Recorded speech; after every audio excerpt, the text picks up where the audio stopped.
Could VeChain's primary native token called VET hypothetically reach the price of $1 this year in 2025?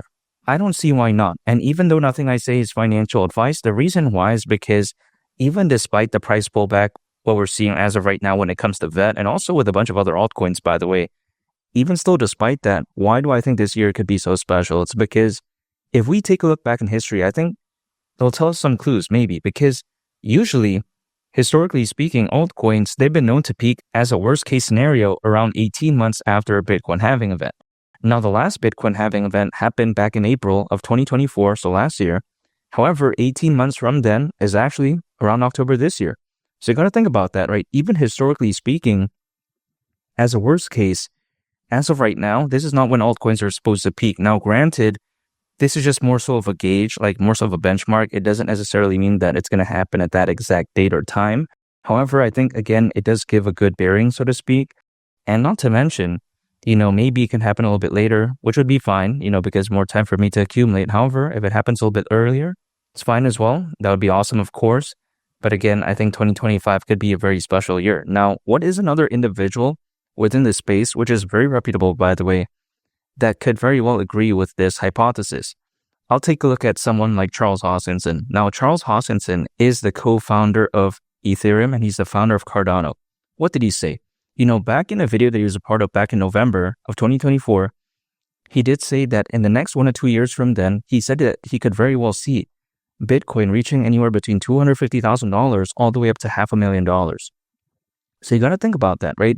If we assume his worst case, scenario price target and best case scenario timeline, that would mean hypothetically Bitcoin reaching $250,000 in November this year. Now, granted, this is regarding Bitcoin, not altcoins, but still, I think it has been known that usually when Bitcoin does very well, especially reaching great heights like that, typically good altcoins do go along with the ride. And I think VET could hypothetically be no different. So I think that 2025 again could be a very special year. Now, some people may be complaining, okay, why is the price of VET having a pullback? Well, I think it's just having quote unquote breathing room. You know what I mean? Just take a look at Bitcoin. Was the price all the way from $1 to over 100,000 this straight shot up? No, that wasn't the case. Multiple pullbacks along the way. And VET, it won't be the exception to that rule. You know what I mean? I don't think VET is going to have this straight shot all the way up without any pullbacks. No, it's only normal in my opinion. And not to mention, when I take a look at VET, if anything, with the price pullback, it's as if it's kind of like a time machine that went back in time, and then I'm able to accumulate VET at a lower price. Now, granted, VET could go lower. You just never know. But that is why I'm dollar cost averaging. Anytime on income, acquiring, holding, and just waiting, that's it. And people like to say, oh, give up on VET and all this. Well, the reason why I don't want to give up on it is because the fundamentals are amazing.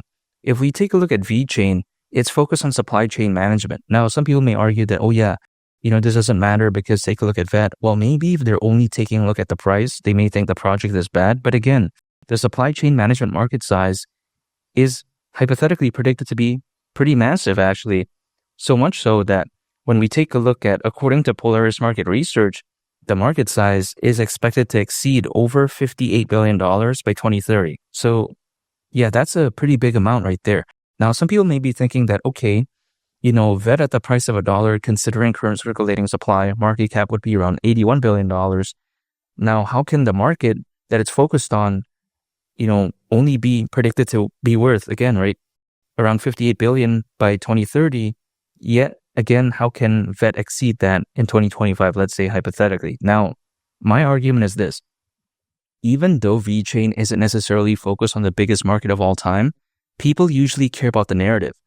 And when you take a look at VeChain, again, the narrative is massive because not only is this a market that is on the rise, in my opinion, but also at the same time, because there's not that many projects focused on this, VeChain pretty much has a dominating presence here, and people usually care about that. Take a look at, for instance, what market is Dogecoin and Shiba Inu focused on? You know what I mean? That still did very well. Why? Because people perceive it to have a good community. It's listed in a bunch of major exchanges. People think that it could do well in the future. And I think VET does share many of those same qualities. Now, not to that level in some cases, people may argue, but I'm just saying, for a project like this, I think it's very fantastic. Again, good exchange listings, good community, and it's focused on a market. If anything, the market doesn't necessarily need to be the biggest, but in my opinion, it needs to have a clear goal. It needs to have a clear direction. And VeChain has that, right? Again, they know what they're focused on. It's clear, it's cohesive, and I do like that. Now, keep in mind though, when it comes to VeChain, it should be noted that there are two distinct tokens. The first is VET, which of course I'm talking about in this video, aka the VeChain token. However, the second one is called VTHO. Now, before I get into that, VET is used to transfer value, while when it comes to VTHO, it's more so like a gas fee, so to speak, aka VeChain Thor Energy. That's what it stands for. And yeah, you heard that right. It's like, Thor in the movies. But yeah, even besides that point, I'm more so bullish on VET, and that's why I'm talking about it in this video, even though I don't think VTHO is bad, because of course it does play a very vital role. But even despite that, we have to take a look at how both VET and VTHO, they're used on something called the VeChain Thor blockchain. Now, people may be thinking that this is sort of like an unheard of blockchain. And I'll kind of agree with that, because when I ask people, hey, name top 5 blockchains, right? They talk about Ethereum. They mention that they want to acquire BNB, Solana, Algorand, Avalanche. Usually they mention those giants, right? However, they rarely ever mention the VeChain Thor blockchain. I think many people don't even know it exists, quite frankly, because a lot of my friends, at least from what I've seen, they don't know what it is, But then when it comes to VeChain Thor, the amazing thing about it is that ever since 2018, keep in mind, that's a pretty long time actually. Ever since then, there has been 0 network outages. I mean, that's pretty much unheard of. Solana at one point experienced 8 different network outages in just a time span of a year. Now, granted, it has been fixed allegedly, but I'm just saying, reliability does matter, and I think that when it comes to these large-scale enterprises, when they want to adopt new technology, when they want to adopt, let's say, blockchain technology, for instance, they want something reliable. They don't care about the fans or hype. They just want something that's going to benefit their business.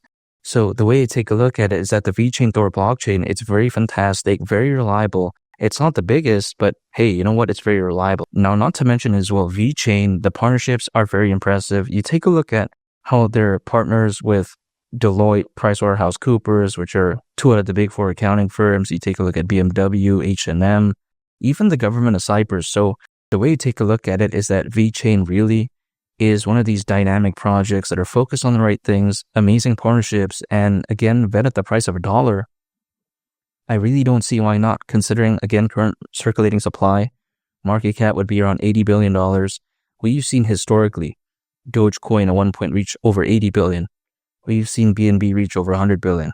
I don't think this is too much to ask for, especially when it comes to currently having over 600 million crypto owners, according to Crypto.com research. I highly doubt that this sport is going to be bad. And again, I think that is April, May, June, July. And as the months progress all the way till the end of 2025, VET, around that time, let's say reaching the price of $1 as a worst case scenario, maybe.